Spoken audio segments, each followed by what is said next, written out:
माजी मुख्यमंत्री पृथ्वीराज चव्हाण यांनी आगामी विधानसभा निवडणुकांबाबत एक मोठा दावा केला।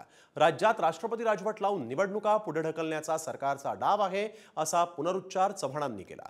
निवडणुका पुढे ढकलल्यामुळे पृथ्वीराज चव्हाणांनी हा दावा केलेला आहे।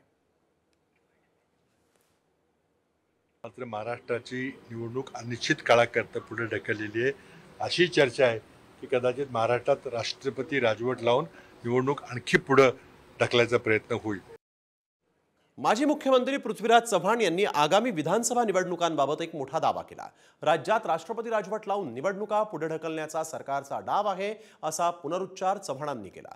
निवडणुका पुढे ढकलल्यामुळे पृथ्वीराज चव्हाणांनी हा दावा केलेला आहे।